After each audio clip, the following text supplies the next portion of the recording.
solamente por un momento, elevar otra oración a nuestro Dios.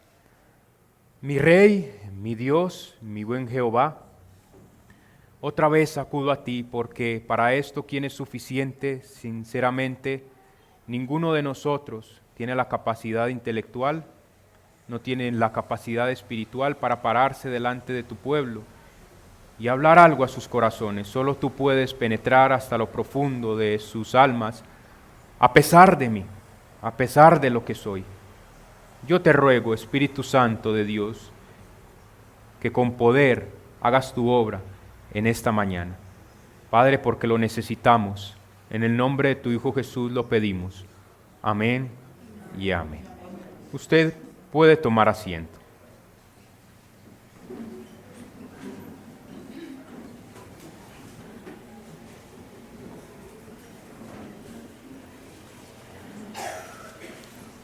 Vamos a recrear la siguiente escena o el siguiente panorama. Como es común para todos nosotros levantarnos en la mañana, usted se levanta en la mañana, como es cotidiano para cada uno de ustedes. Como cualquier otro día, usted realiza esas labores habituales. Usted se despierta, tiende la cama, hace la cama, se dirige al baño y contempla su rostro en un espejo. Pero hay algo inusual esta mañana en particular. Y es que al contemplar su rostro en el espejo, usted se ve un poco pálido, su semblante ha cambiado. En este momento pudiera ser que usted le diera poca importancia a su aspecto físico, pero al tomar una bocanada de aire, usted inmediatamente tose, y al toser hay algo en el lavabo en esta mañana. Una mancha de sangre se escurre por el lavabo y usted se pregunta qué pudiese suceder. Inmediatamente después de hacerlo, usted siente ese sabor a sangre en su boca y usted escupe ese fluido y evidentemente es sangre. Angustiado por lo que está sucediendo, pues acude al médico como cualquiera de nosotros lo haría. Pues hay un síntoma que puede traer consigo algo peor. Hay algo que está sucediendo en su cuerpo que puede traer consigo algo mucho peor.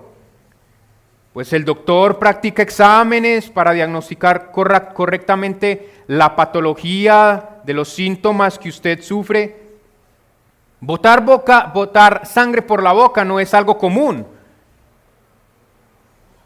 A continuación, él le da un dictamen de lo que puede pasar si esto continúa sin remedio.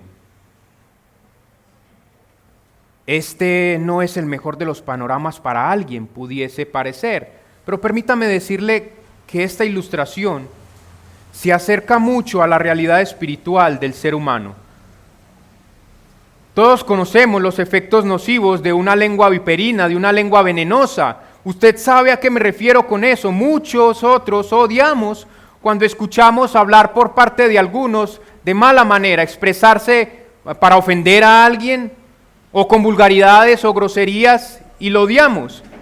No sé, querido amigo, pero tal vez usted es uno de ellos, que se expresa muy mal, su manera de hablar no es correcta. Y si yo le dijera que lo que sale de la boca, de nuestras bocas, esconde algo más revelador, y eso es que lo que hay en nuestro interior se revela con nuestra manera de hablar. Alguien muy sabiamente dijo, el corazón es la fuente, las palabras son el arroyo. Es por esta razón que yo quiero darle el título a mi enseñanza como las palabras, una patología del corazón, o las consecuencias del corazón, o las causas del corazón. Hoy quiero continuar con ese texto que meses atrás consideramos. Nosotros llevamos como una especie de bitácora acá y estábamos en Mateo 12. Recuerda la blasfemia en contra del Espíritu Santo. Algo revelador en el pueblo de Israel, para ser precisos, en la nación de Israel, en los líderes religiosos de la nación de Israel. Hoy quiero yo continuar con ese texto, Mateo 12. Ubíquese allí, Mateo capítulo 12. Y hoy en especial prestaremos atención a los versos que no tomamos en ese momento, y son los del 33 al 37. Diríjase conmigo allí, Mateo capítulo 12, versículos 33 al 37. Y dice así la palabra de nuestro Dios: o haced el árbol bueno y su fruto bueno, o haced el árbol malo y su fruto malo, porque por el fruto se conoce al árbol. Generación de víboras, ¿cómo podéis hablar lo bueno siendo malos? Porque de la abundancia del corazón habla la boca. El hombre bueno del buen tesoro del corazón saca buenas cosas, y el hombre malo del mal tesoro saca malas cosas. Mas yo os digo que de toda palabra ociosa que hablen los hombres, de ella darán cuenta en el día del juicio. Porque por tus palabras serás justificado, y por tus palabras serás condenado.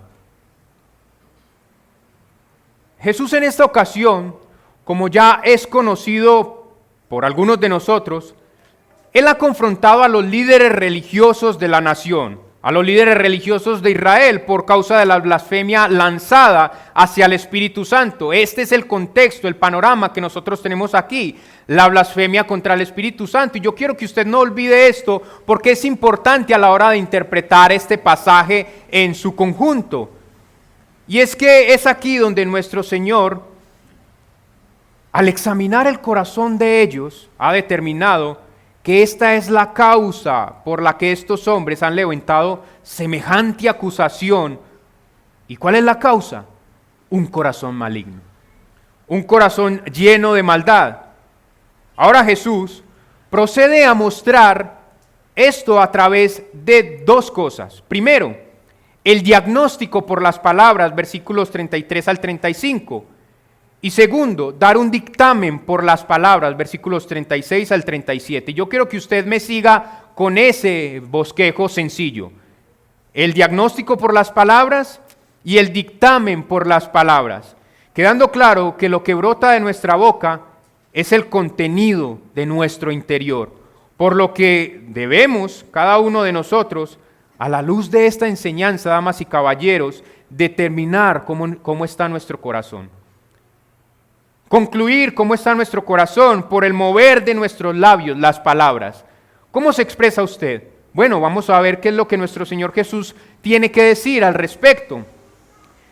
Creo que está de más decir el contexto en el que nos encontramos, y es que es la blasfemia en contra del Espíritu Santo. Es claro por lo que nosotros leemos. Y algunas verdades han sido dichas, desprendidas de esta enseñanza.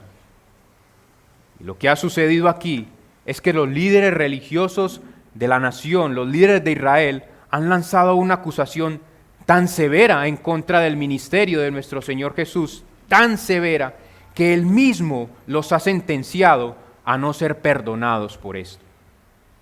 No pueden ser perdonados por esto, pero usted dirá, ¿qué tan malo puede ser lanzar una acusación?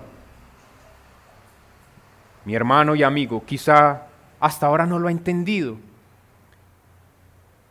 Esto no fue una palabra suelta, esto no fue un murmullo inocente. Esta es la última expresión de un corazón endurecido. Ellos están totalmente endurecidos. Han visto las evidencias, es claro que el Señor Jesucristo es el Mesías esperado por la nación, pero ellos están tan endurecidos que eso brota de sus corazones, en la medida de la brevedad que me sea posible. Y recordemos esto, Jesús dentro de su ministerio ha sanado a un ciego, a un mudo, y esto fue evidente entre la multitud, y aún un presagio por los profetas como una señal que seguiría al Señor Jesucristo, al Mesías esperado, que nuestro Señor Jesús hiciera estas portentosas obras en medio de su pueblo. Esto era como un presagio, una profecía de lo que el Mesías haría, entre tanto Él se encontrara en medio de ellos. El Señor Jesucristo está en medio de ellos y está cumpliendo las profecías del Antiguo Testamento. Y Mateo se enfoca en esto para poder dar a conocer a los judíos que el Rey, el Mesías esperado por ellos, estaba en sus contornos. Él está cumpliendo las profecías del Antiguo Testamento. Este es el Rey que espera al pueblo. Mateo 8, 16 al 17 dice, pero siendo tan claro nos muestra esto. Mateo 8, 16 al 17 nos enseña esto. Que el Mesías, detrás del Mesías, vendrían sus obras portentosas. Pero siendo tan claro y propuesto en el Antiguo Testamento, hubo un sector allí de la multitud en ese momento que por su arrogante egoísmo dieron la espalda a dichas evidencias. ¿Cómo lo hicieron? Buena pregunta. Blasfemaron contra el Espíritu Santo. Le dieron la espalda a todas estas evidencias. Es que en ese momento estaban actuando, nuestro Señor Jesús estaba actuando poderosamente a través del Espíritu Santo. Él se sujetó al poder del Espíritu Santo para actuar, para hacer lo que hacía. Su ministerio público se ve caracterizado por estar lleno del Espíritu Santo. Claro, Él es Dios, pero Él mismo se sujetó al Espíritu Santo para poder llevar a cabo su ministerio público, y esto era claro, evidente.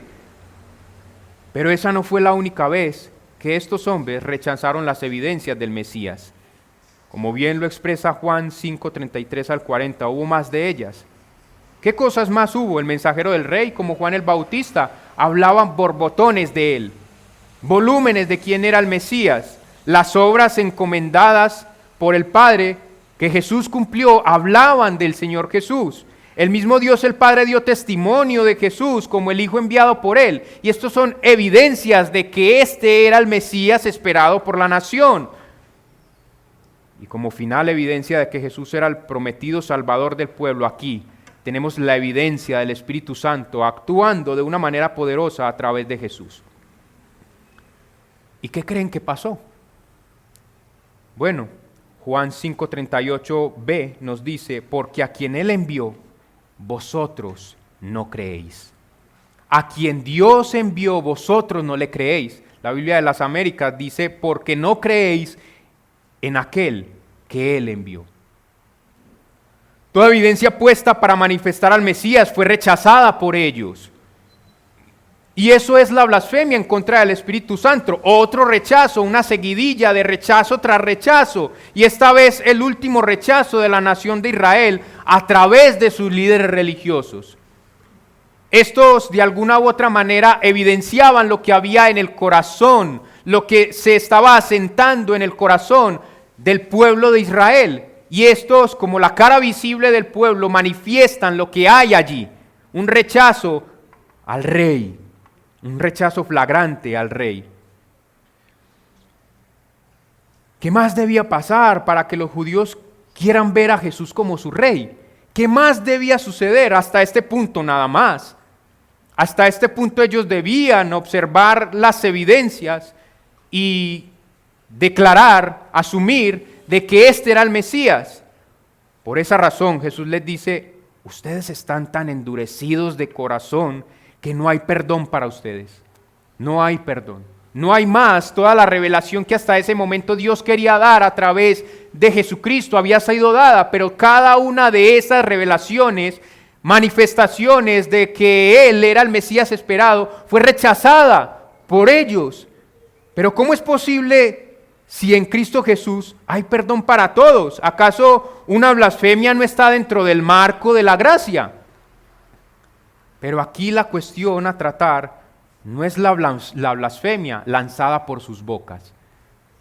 Es el rechazo de sus corazones de no querer ver a Jesús como Salvador y Señor de sus vidas. Lo que emerge aquí, damas y caballeros, como una blasfemia en la boca de estos hombres, solamente es la condición del corazón de ellos. Y yo quiero que usted tenga eso presente, mi querido amigo y hermano que se encuentra acá. Porque usted pudiese pensar, de pronto yo no me expreso bien, de pronto mi hablar no es como el de un creyente y mis actos no son los de un creyente, pero Dios conoce mi corazón. Eso es inconsecuente, damas y caballeros, y lo veremos en este momento. En ese sentido, Jesús, quien conoce los corazones, puede decir, no hay perdón para ellos, porque Él conocía los corazones de ellos. Solamente la multitud podía ver la modulación de las palabras de estos hombres, pero Jesús, que discierne las intenciones más profundas del corazón del hombre, entiende que estos líderes religiosos, para ellos no hay esperanza. No había esperanza y lo que sale de sus bocas solamente es un reflejo directo de lo que hay en sus corrompidos corazones.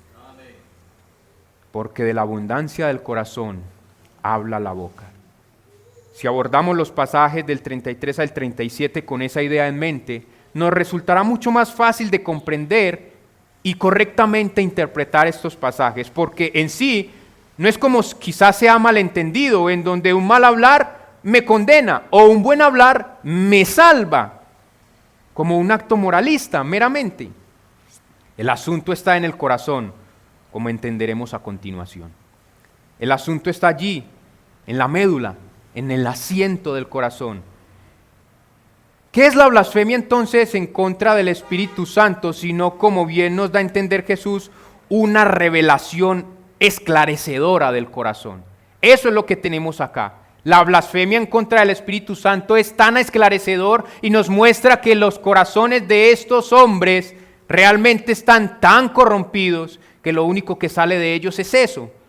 El núcleo principal de los fariseos en esta ocasión estaba totalmente contaminado por el pecado. Ellos eran malos desde el interior y como un proceso natural. Escúcheme bien, esto no es forzado. Un proceso natural de adentro a afuera brotó por sus bocas. Jesús entonces a continuación empieza a darnos una descripción de esta realidad en los fariseos, en donde tenemos como primer punto el diagnóstico por las palabras. Quiero que usted me esté siguiendo. Y el primer punto es el diagnóstico por las palabras. O haced bueno el árbol y bueno su fruto, o haced malo el árbol y malo su fruto, porque por el fruto se conoce el árbol. Camada de víboras, ¿cómo podéis hablar cosas buenas siendo malos? Porque de la abundancia del corazón habla la boca. El hombre bueno de su buen tesoro saca cosas buenas, y el hombre malo de su mal tesoro saca cosas malas. Familiarizados nosotros debemos estar ya con esta analogía. Nuestro Señor Jesucristo es maravilloso en dar a entender verdades espirituales a través de imágenes muy vívidas que el pueblo podía entender. Y yo creo que eso es lo que un buen maestro tiene la capacidad de hacer, poder recalcar, plasmar en la mente de sus oyentes lo que Él quiere que ellos entiendan. Y nuestro Señor Jesús es maravilloso en dar a conocer esto, en ser tan claro que no haya escapatoria para ellos. No había dudas de que lo que quería decir el Señor Jesucristo era lo que debían ellos entender con claridad. Jesús utiliza la primera vez en el Sermón del Monte con el mismo objetivo: dejar al descubierto la hipocresía del corazón de los fariseos. Y es que para los judíos, quienes cultivaban la tierra, entenderlo era algo sencillo, muy sencillo. Jesús lo que dice aquí es: si usted cultiva un árbol y lo hace de manera correcta, lo mínimo que nosotros esperaríamos es que haya una cosecha correcta, que haya un fruto correcto, que la cosecha sea productiva y según la especie del árbol que usted esté cultivando, pues que dé su fruto. Si nosotros cultivamos un palo de limones, esperamos que hayan limones. Y si esto no sucede así, lo único que queda es desechar al árbol. Esto era particular en la agricultura del primer siglo. Es entonces como fácilmente un judío podía determinar la especie y la calidad de un árbol por su fruto, el fruto que producía. Y usted pudiese pensar, esto va en relación a los fariseos. No, yo creo que nuestro Señor Jesucristo está hablando a través de esta parábola para mencionar lo que Él es, su naturaleza, su esencia. Ellos debían de una manera concluyente y lógica determinar que Jesús venía de parte del Padre porque procede naturalmente de Él y todo lo que viene de Él es bueno. O haced el árbol bueno y su fruto bueno, o haced el árbol malo y su fruto malo, porque por el fruto se conoce el árbol. Ellos no podían decir que venía por parte de Satanás porque ellos claramente sabían las artimañas de Satanás. Ellos sabían cómo Satanás actuaba. Desde el Antiguo Testamento nosotros vemos esbozos de esto, de cómo el enemigo calculadamente actúa. Y ellos no podían decir que el Señor Jesucristo venía de parte de Satanás porque las obras que seguían al Señor Jesucristo de una manera natural hablaban decenas de lo que Él hacía, de donde Él venía. Y es que él venía directamente del Padre. Seguidme por mis obras. Pero también hace alusión a lo que ellos eran. Claro, ellos debían concluir también que si ellos no estaban hablando correctamente es porque es la médula, el núcleo, el centro de ellos no estaba bien. Y eso es a donde los quiere llevar nuestro Señor Jesús. Quiere acorralarlos a tal punto que ellos concluyan: ustedes son unos perversos y necesitan de la salvación en Cristo Jesús. Y Jesús quiere traer eso a sus mentes como un ejemplo de lo que hay en el corazón, se evidencia por lo que produce la boca. La comparación aquí hecha concuerda perfectamente. Un mal árbol o enfermo da un fruto de igual calidad. Un corazón viciado por el pecado no puede sino exteriorizar malas palabras y a la larga veremos malas conductas. Malas conductas. No sé si usted ha escuchado ese adagio que dice: buenos pensamientos traen buenas palabras traen buenas conductas. Así que comienza con qué permite que entre en su mente y que destila a su corazón. Es por eso, mis amados hermanos y amigos, que los líderes religiosos que se encuentran envueltos en este conflicto de la blasfemia y como hablaron de esta manera, exteriorizaron la corrupción de sus corazones. En palabras de nuestro Señor Jesús, estos hombres eran serpientes ponzoñosas, eran malvados, que lo único que destilaban era veneno mortífero. Y la imagen es tan gráfica que no solo en esta ocasión nosotros la vemos, Jesús la utiliza para referirse a ellos. Juan el Bautista también llamó a estos líderes religiosos de Israel camada de serpientes, malvados. ¿Y usted sabe lo que es una serpiente? Bueno, permítanme recrearlo. Solo para que la misma imagen cale en su mente, déjeme hablar un poco de una serpiente. Se habla de la serpiente cascabel como la serpiente más venenosa de América, de Norteamérica, cuyo veneno destruye todo glóbulo bueno en la sangre y hace que los vasos sanguíneos sean muy permeables. Así afecta al tejido corporal y la circulación. Eso es lo que hace una serpiente. Sus mordeduras son tan tremendamente dolorosas y pueden ser fatales para un humano. Es curioso pensar que Jesús compara a estos hombres con un animal tan mortífero. ¿Por qué? Y usted me dirá, eso no es exagerado. Porque ahora hemos adoptado una palabrería, una verborrea muy sutil, muy suave. Usted no puede tratar a un impío como un perro salvaje. Usted no puede tratar a un impío como una víbora. Usted tiene que ser más sutil. Pero vemos a nuestro Señor Jesucristo que utiliza palabras tan fuertes para hablar en contra de estos hombres. Así que nosotros debemos llamar al pecado, pecado, y no debemos redireccionar el pecado. No debemos redefinir el pecado. El que es un mentiroso es un mentiroso. El que es un adúltero es un adúltero. Y Dios lo llama así. El que es un homosexual es un homosexual. Y no nos vamos con liviandades.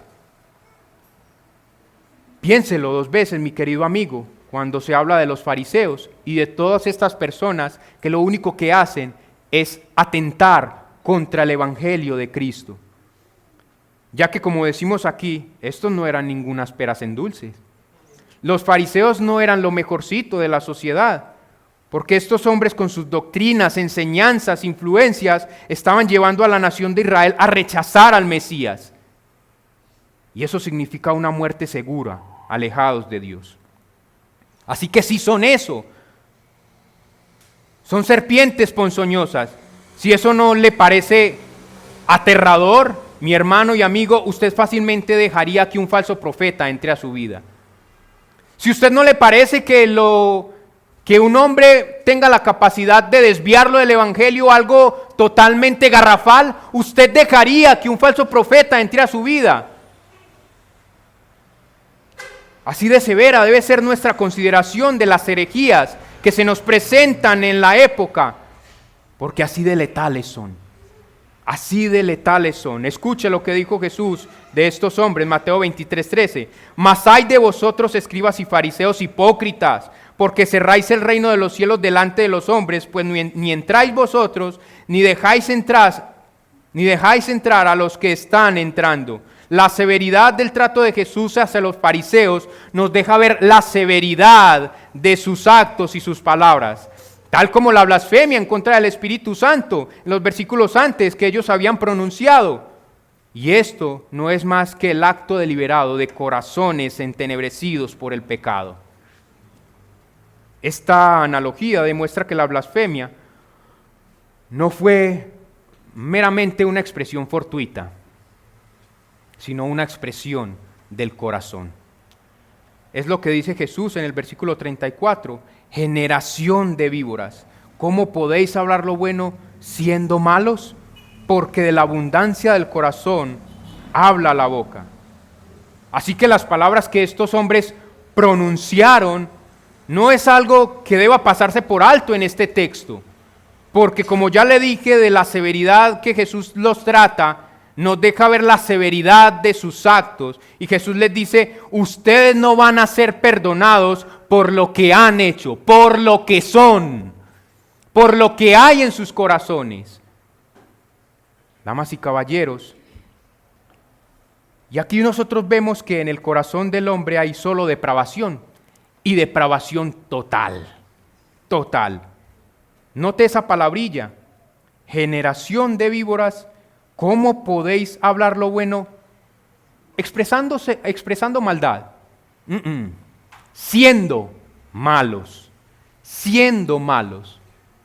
Lo que nos quiere decir que el corazón del pecado es el problema del corazón. El corazón del pecado es el problema del corazón. Usted no puede hacer nada bueno porque la médula, el centro del ser humano está totalmente corrompido y solo lo malo sale de allí. De una manera natural borbotea por la boca. De una manera natural borbotea por sus actos.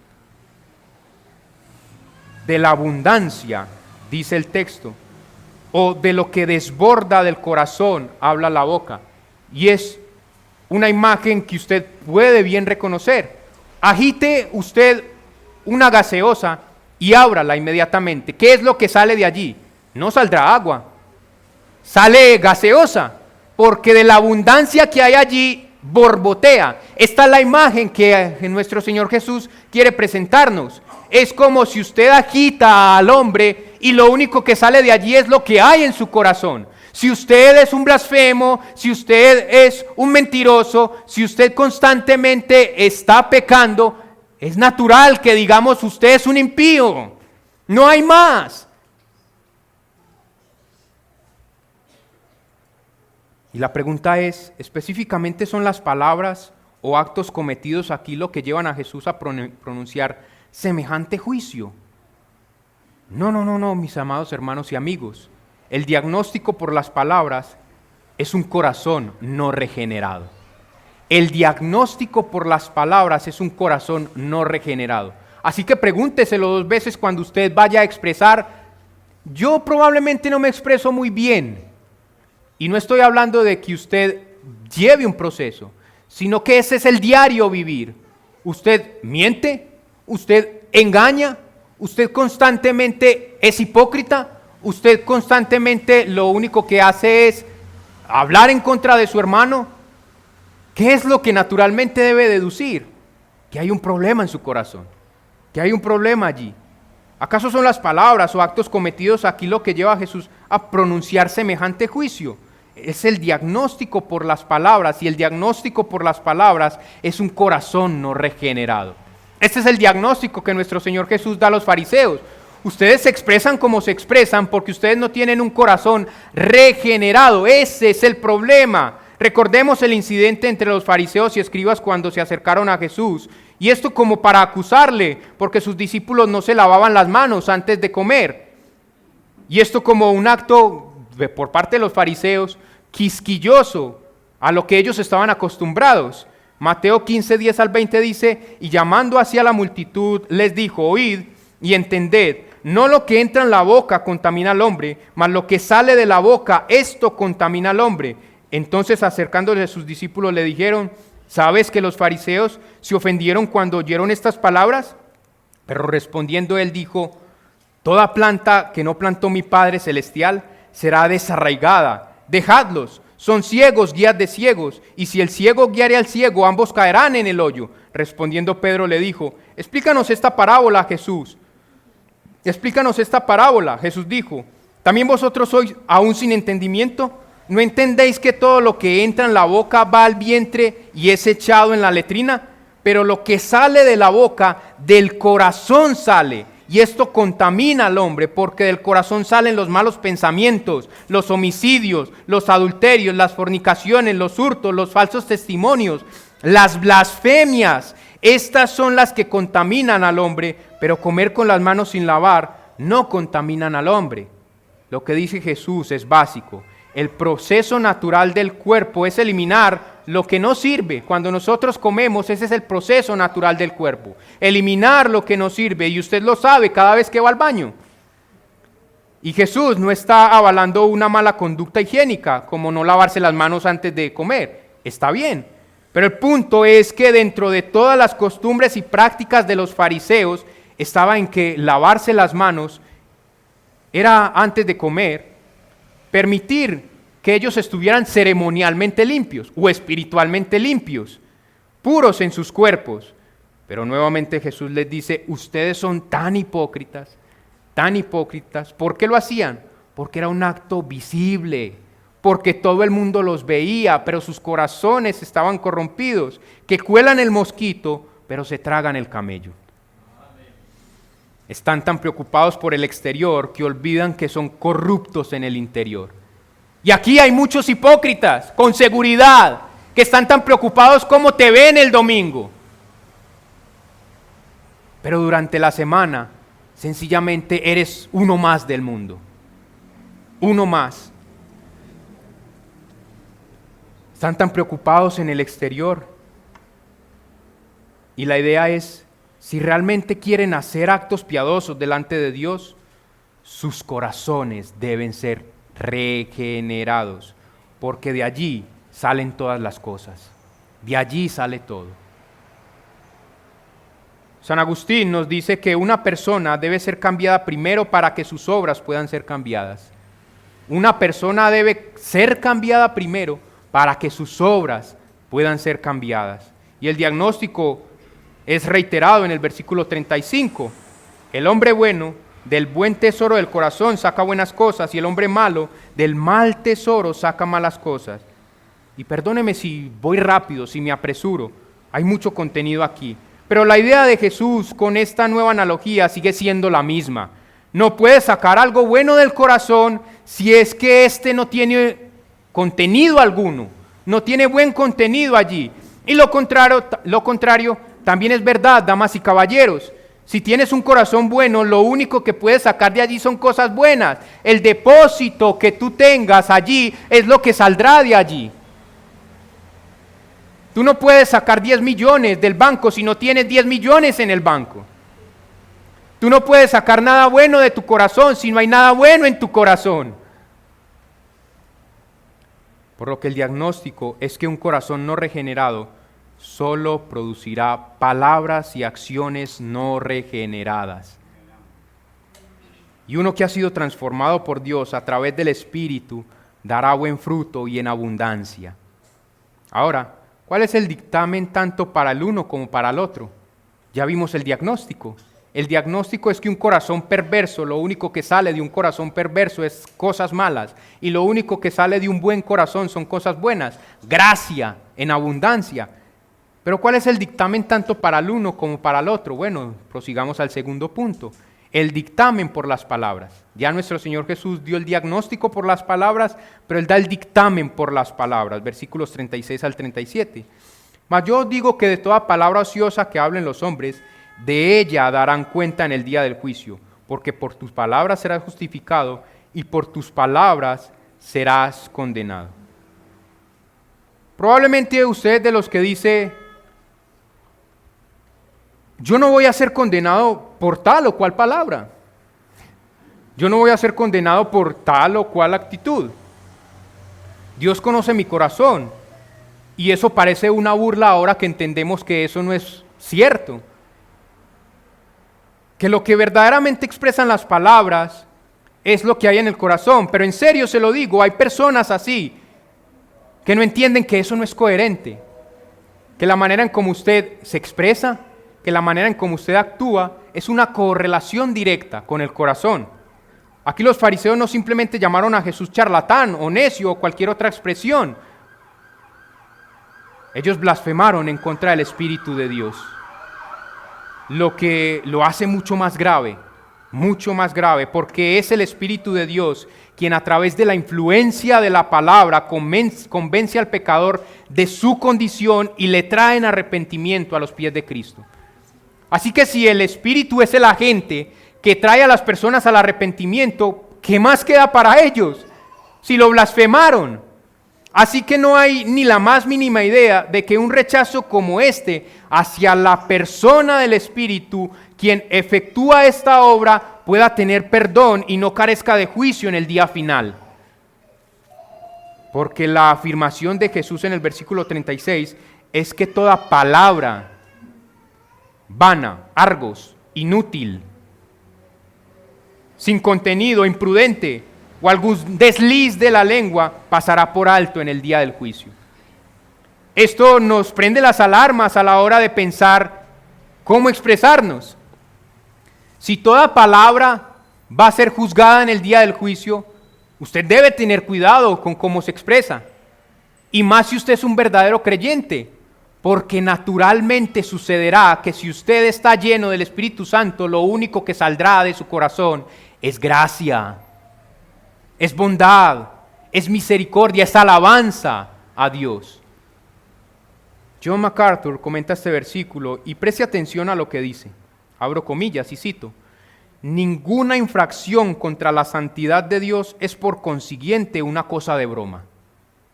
Y cada persona finalmente dará cuenta de cada pequeña indiscreción.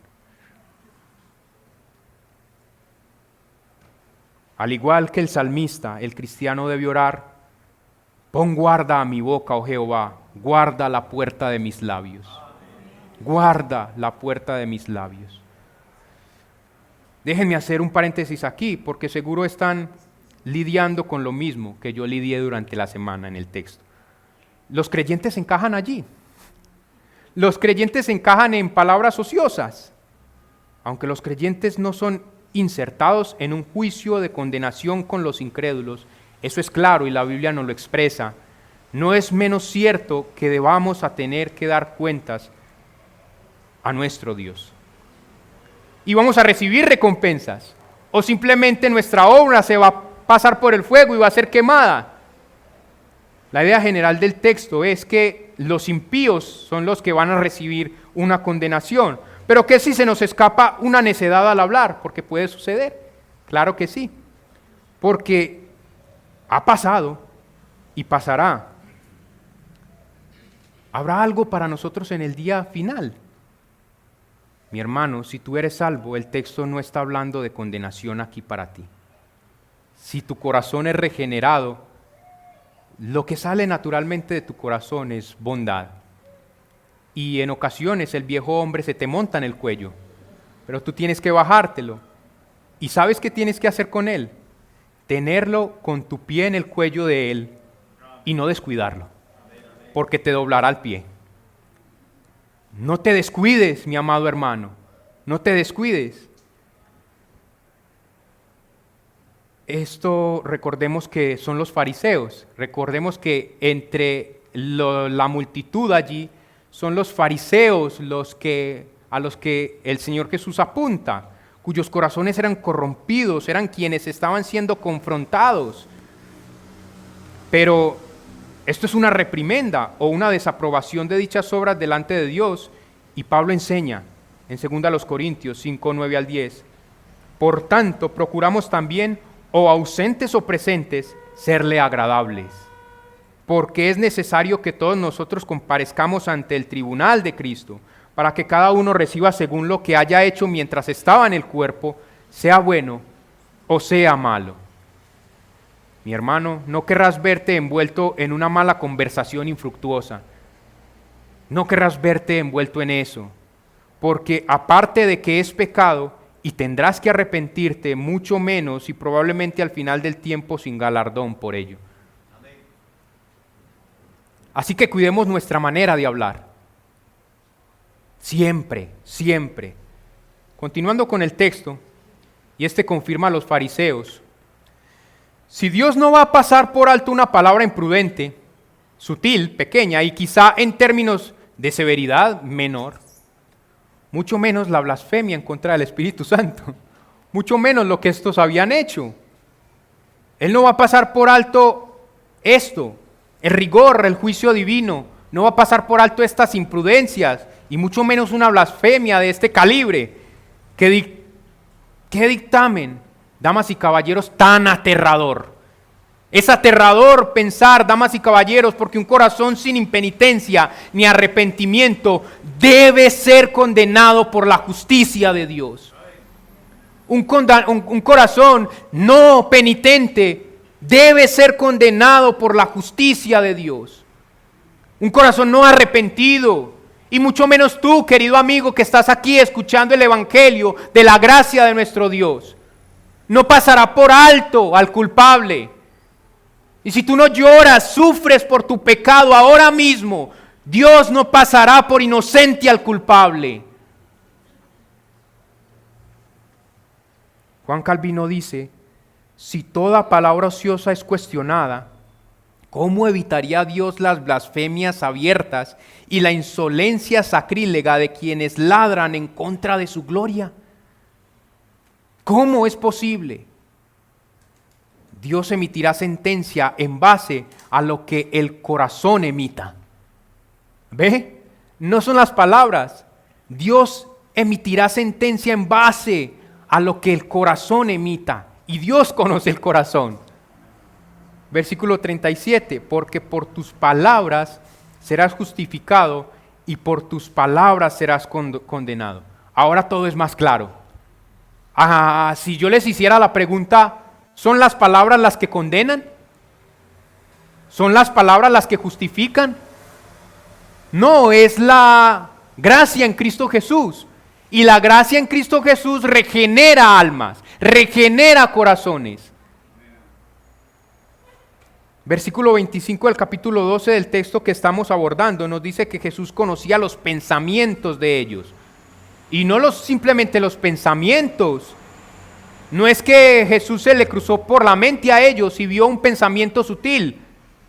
En el griego habla de algo profundo que sale del corazón, un sentimiento interno que sale del corazón. Jesús conoce lo profundo, lo más recóndito del corazón. Eso que tú estás ocultando aquí a los creyentes, lo conoce el Señor. ¿Qué harás? ¿Qué harás en esta mañana? Entonces, al conocer Jesús los corazones de ellos, puede decir abiertamente, lo que ustedes han hecho nunca será perdonado. Nunca será perdonado, porque aunque la blasfemia es algo terrible, externamente evidencia algo más terrible, un corazón no regenerado. Y en ese orden de ideas es que el versículo 37 nos enseña el valor de las palabras a la hora de Dios emitir un juicio contra quien neciamente habla o piadosamente habla. Es eso. Y es así como el dictamen por las palabras es justificación o condenación, porque éstas dan un reflejo directo de la condición del corazón. Y para los judíos el corazón no tiene nada que ver con ese órgano vital que nosotros tenemos. Para los judíos tenía que ver con el carácter, con el asiento mismo de la persona. Así que cuando los judíos expresaban el corazón, ese sentimiento que daba en el estómago, para ellos explagna, allí ellos sentían todas las emociones acá. Está hablando del carácter. Así que lo que reflejan las palabras y la conducta de una persona es el carácter. El carácter. Y si usted es creyente, ¿qué debe reflejar sino el carácter de Cristo? El carácter de su Señor, el carácter de su Salvador. Pero si usted no es ni siquiera regenerado, usted ni siquiera se ha arrepentido, usted dice yo no soy tan malo, ¿qué es lo que refleja? Una falta de carácter. Refleja su propio yo, su propio ego, y eso le condena. He recalcado que los fariseos no eran hombres regenerados, por lo menos no estos fariseos. Por esa razón no podía salir otra cosa de sus corazones, no solo un hablar contaminado, sino que lo que salía de ellos contaminaba todo su ser, todo su ser. Santiago 3:6 dice, y la lengua es un fuego, un mundo de maldad. La lengua está puesta entre nuestros miembros y contamina todo el cuerpo e inflama la rueda de la creación, y ella misma es inflamada por el infierno. Una lengua no regenerada simplemente es esto,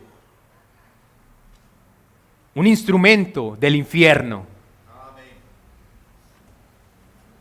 ¿Acaso la lengua tiene el poder mortífero de contaminar todo nuestro ser? La idea es la misma, de la abundancia del corazón habla la boca. Es lo que sale de adentro lo que contamina al hombre. Ahora, puede que usted se esté preguntando, ¿cómo es que me puedes decir que los corazones de los fariseos no regenerados no estaban regenerados? ¿Cómo llegas a esa aseveración? La blasfemia que ellos pronunciaron precisamente da a entender eso. Y Pablo dice lo siguiente a los Corintios, primero a los Corintios 12:3. Por tanto, os hago saber que nadie que hable por el Espíritu de Dios llama anatema a Jesús. O sea que el Espíritu no estaba en ellos, el Espíritu no estaba evocando nada bueno en ellos. Por tanto, os hago saber que nadie que hable por el Espíritu de Dios llama anatema a Jesús, y nadie puede llamar a Jesús Señor sino por el Espíritu Santo. Y ellos atentaron en contra del Espíritu Santo. ¿Cómo podemos decir que eran hombres regenerados? No lo eran. Ellos necesitaban un cambio por el Espíritu de adentro hacia afuera para poder considerar a Cristo como el enviado de Dios. Necesitaban un cambio en la médula. Y es interesante que la promesa de la regeneración dice esto. Ezequiel 36, 25 y 27 dice, esparciré sobre vosotros agua limpia y seréis limpiados de todas vuestras inmundicias y de todos vuestros ídolos os limpiaré. Os daré corazón nuevo y pondré espíritu nuevo dentro de vosotros y quitaré de vuestra carne el corazón de piedra y os daré un corazón de carne y pondré dentro de vosotros mi espíritu y haré que andéis en mis estatutos y guardéis mis preceptos y los pongáis por obra. Si usted es regenerado, usted pone por obra toda enseñanza que se le ha dado desde este púlpito. Pone por obra. Por más difícil que le sea, sigue luchando. Usted se sacude el polvo y sigue luchando. Mi amigo, la única manera en la que tú puedes considerar a Cristo Jesús es que el Espíritu Santo haga esta obra en ti. Es la única manera. Te regenere de adentro hacia afuera y no hay otra manera de que tus obras sean buenas delante de Dios. Tu corazón debe cambiar. Por eso es que no has dejado el licor. Por eso es que no has dejado la pornografía. Por eso es que no has dejado de mentir. Porque tu corazón no ha sido regenerado. No vas a poder. Y usted se preguntará por qué hay gente moralista. Bueno, hay gente que puede hacer, entre comillas, buenas obras, pero ninguna significativa que redunde para la gloria de Dios. El hombre natural no puede percibir las cosas espirituales. Él no es una nueva criatura. Todo eso le afecta a él. Todo eso lo condenará en el día del juicio. Mi amigo, solo puedes hacer cosas buenas si el Espíritu Santo de Dios hoy viene y regenera tu corazón. Y naturalmente saldrá de él solo cosas buenas. Claro está, si lo llenas de cosas buenas. Si lo llenas de la palabra de Dios. Tu corazón debe cambiar y espero te estés preguntando, ¿qué debo hacer para que esto suceda? Qué buena pregunta. Nicodemo, un fariseo con un corazón no regenerado, vino a Cristo con esta pregunta. ¿Cómo puede ser una nueva criatura? ¿Cómo puedo ser una nueva criatura con un nuevo corazón? Debes creer que el Hijo del Hombre Jesús fue levantado en una cruz y murió en esa cruz por causa de tus pecados. Pero no se quedó allí. Dios lo levantó de entre los muertos. Si crees esto, serás salvo y tendrás un nuevo corazón. Mi amado hermano y amigo, ¿cómo está tu corazón? ¿Cómo está tu corazón? ¿Lleno del Espíritu? ¿De manera que surge de él borbotones de gracia? Pablo nos dice en Efesios 4, 29 al 32, ninguna palabra corrompida salga de vuestra boca, sino la que sea buena para la necesaria edificación, a fin de dar gracia a los oyentes, y no contristéis al Espíritu Santo de Dios, con el cual fuisteis sellados para el día de la redención. Quítese de vosotros toda amargura, enojo, ira, gritería, maledicencia y toda malicia. Antes sed benignos unos con otros, misericordiosos, perdonándoos unos a otros, como Dios también os perdonó a vosotros en Cristo. Eso es lo que significa que un corazón haya sido regenerado, esté lleno del Espíritu. Solo en el poder del Espíritu, por la intervención de la palabra de Dios, podremos sacar de nuestro corazón cascadas de gracia. Solo así. Dios les bendiga. Bendito Padre, mi Rey, Señor, gracias por tu palabra. Señor, hemos fallado. Señor, con seguridad el problema por el cual nosotros seguimos gritando a nuestros familiares, hablando necedades, amalgamándonos con el mundo, es el problema de nuestros corazones. No estamos llenos del Espíritu Santo, porque al estar llenos del Espíritu Santo, lo único, de una manera natural, que saldrá de allí será gracia. Por eso, Padre, perdónanos, porque no estamos llenos de tu Espíritu. Perdónanos porque no buscamos, como ese niño sediento, tu palabra. Perdónanos porque no buscamos la santidad como una obsesión.